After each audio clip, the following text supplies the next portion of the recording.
Welcome to another episode of Mera Doctor, and continuing the episode with ENT surgeon Dr. Prashanth, who is also an endoscopic sinus surgeon.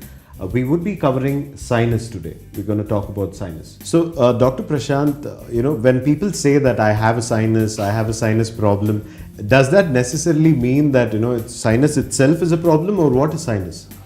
So, very valid point which you have raised, because 80% of the patients who come to me just come and say that I have a sinus. So I'll reply back saying that yeah, even I do have a sinus. That's because sinus is a normal anatomy of the face. Okay. So let me come back and say, what is a sinus? Sinus is a bone which has cavity of air inside. So sinus is normally present there in everyone. There are 4 types of sinuses. The maxillary sinus underneath the eyes, the frontal sinus above the brain or above the eyes. In between the eyes there's the ethmoid sinus, and behind the eyes there's a sphenoid sinus. So there are 4 pairs of sinuses. So sinus or sinuses are normal, which are there for everyone. So, doctor, when I at least now understand that sinus itself is not a problem, and all of us have a sinus. So, when we say that we have a sinus issue or a problem, what does that mean?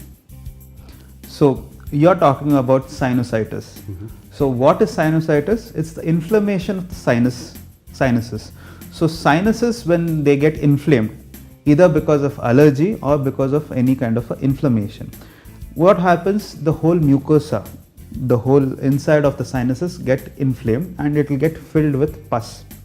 This causes the heaviness of the head. So patients who have sinusitis won't have headaches as such per se, but they'll have heaviness of head.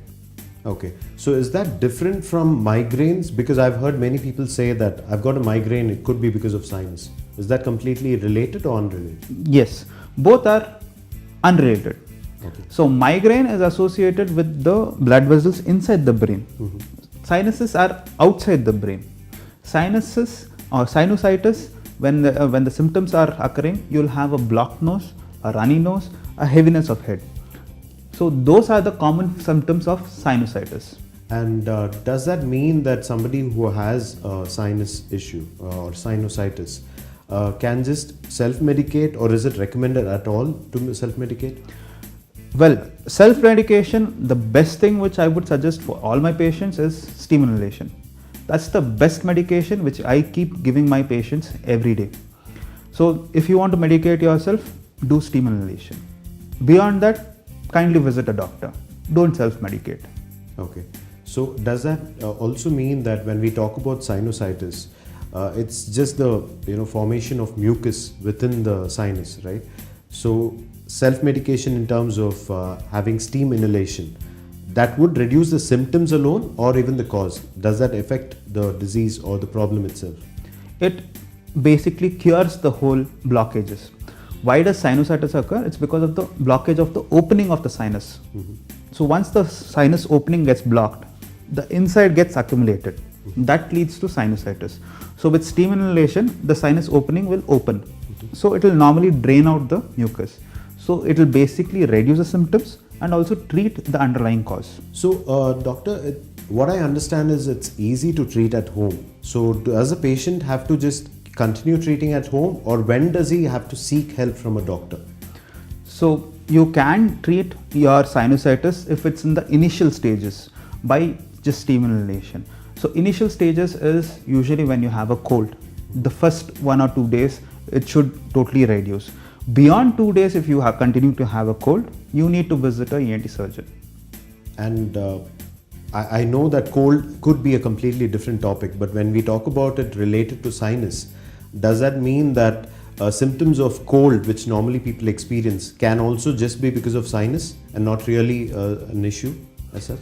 So cold is rhinitis, wherein you have a viral infection, secondary to which you can go in for a sinusitis. Cold usually should not last beyond 2 or 3 days with steam inhalation. If you are not taking steam inhalation initially, then cold can persist for a week. So If you are taking steam inhalation and your cold is still persisting for beyond 2 or 3 days, then that's the right time to go visit a ENT surgeon. Okay.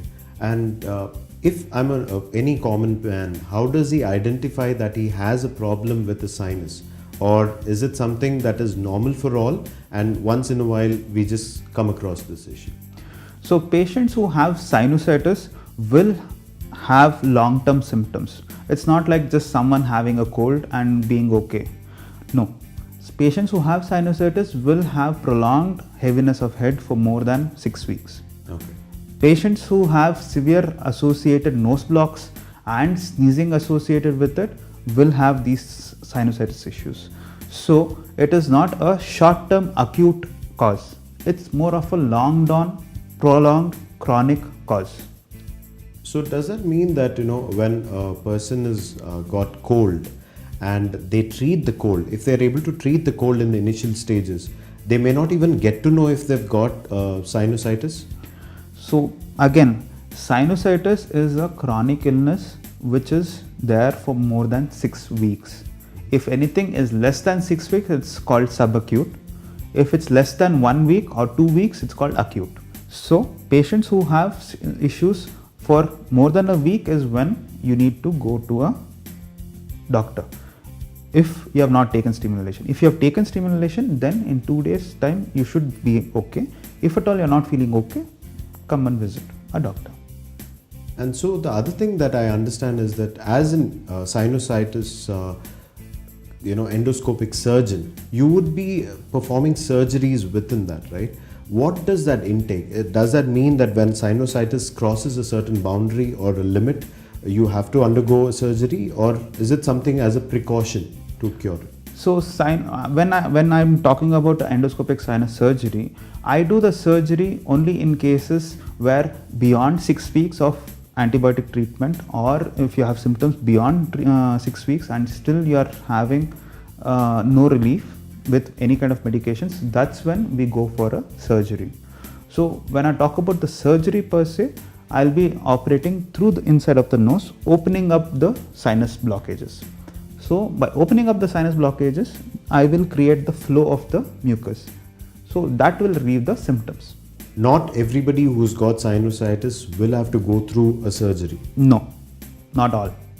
Only patients who have chronic persistent symptoms which have not been relieved by medications, they are good for surgery. Okay. And what are some of the common causes for sinusitis? Common causes is secondary, and first let me put it as anatomical and physiological. Anatomically, if there is a bent septum, then number 2 is the narrowing of the sinus openings, that is anatomical. Number 3, the polyps development. Polyps are mucosa which are becoming thick and not reducing with any medication. So these are the anatomical reasons for surgery. So putting it in a common man's term, you're talking about a nose which is not straight, yes, an extra growth of a bone or something within the nose. Yes. And it could also be the sinus itself does not develop the mucus which is fluid. It's supposed to be fluid, but it's more hard, exactly, solid. Yes. And what are some of the other symptoms you were talking about? So or causes? Other causes, the physiological causes for sinusitis is secondary to allergies. So when patients have allergy, they secrete more amount of mucoid secretions. So that causes blockages, and that leads to sinusitis. So doctor, do patients who have allergies develop sinusitis without a cold also? Yes. So when patients have allergy, they keep sneezing. They'll have a runny nose, but they don't have fever. Mm-hmm. So that they have a potential to develop sinusitis because the secretions at times can become thick. Secondary to which that will lead to infection, and then that develops into sinusitis. Can a common man find out that the cause that he is having sinusitis is allergies, or is it a doctor? Does he have to visit a doctor, or there are some tests that will help us identify? That's a very good question which you have asked. When the patient himself can get to know at times if he's allergic, and secondary to which he is getting sinusitis by basically having the symptoms. Usual causes or symptoms for allergies are in the morning when they get up, they sneeze continuously, maybe more than 3 or 4 times. That is one of the most common symptom for allergic rhinitis. The second most common thing is itchiness. They have irritation in the nose, in the ear, in the eye, and in the throat.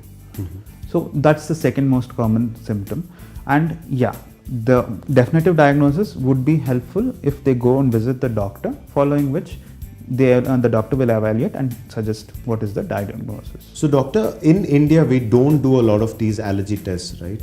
Is it advisable that we get it done early for a child, especially to identify that they are allergic to something, or is it normal in India that our immunity is a little better? Instead of going directly to going for a blood test or something like that to diagnose whether the kid has allergy, the symptoms which are there usually the same symptoms as an adult would face. Having running noses, sneezing, itching, those are the common symptoms which a child also will exhibit. Following which you can get to a doctor and take the necessary steps. So doctor, if a patient has been treated for sinusitis and knows that he's had an episode of sinusitis, can he go back and take the same medication again, or does he have to visit a doctor? It's always advisable to visit a doctor. Over-the-counter medication with the old prescription is not good. It is not even legal. One of the main reasons why what will happen is not all colds will be the same. It can be a viral etiology, it can be bacterial etiology, it can be multiple other etiologies. So based on what etiology is causing this, going without having a basic understanding what is the underlying cause, going and self-medicating is not at all good. Okay. So even if the patient is very sure that it's the same symptoms, he needs to visit a doctor before he can start the medication that he was probably having 6 months back or 1 year. Exactly. Because that leads to antibiotic resistance. And you're reading it and it's on the news everywhere. High amount of antibiotic resistance, especially in India. Why is that occurring? Because of over-the-counter medication of antibiotics and everything. So even for a common cold which doesn't require any kind of antibiotic, people just give antibiotics over the counter, which is leading to a lot of rampant antibiotic resistant bacteria. Okay. So also in those terms, can a patient actually take good care of the sinus? What are some of the things that they can do? So taking good care of sinuses is nothing but eating healthy, eating regularly, having good amount of exercise, doing pranayama, the yogasana which you get on every day morning with Baba Ramdev. That's the very good thing to have a healthy sinus. And obviously, as I told initially, steam inhalation. That's the best medication for sinuses. So doctor, can you display how we can perform pranayama? It's a very simple technique. If you can see Baba Ramdev, or if you are a follower of Baba Ramdev, you already know it. For people who don't know it, this is a simple technique. So take your thumb like this, close one nostril, inhale, hold the breath, close the same nostril, exhale in the opposite nostril. Again inhale the same nostril, hold it and release in the opposite nostril. So this is the simple technique. So you can do this to ensure that you have a healthy sinus and also healthy lung. And how long does a patient have to do it, or how many counts of the repetitions that a patient will have to do? So pranayama can be done for 10 minutes or for however long the patient is or the person is comfortable. So you can do it in the morning and in the evening, or you can do at a stretch in the morning, depending on the comfort levels.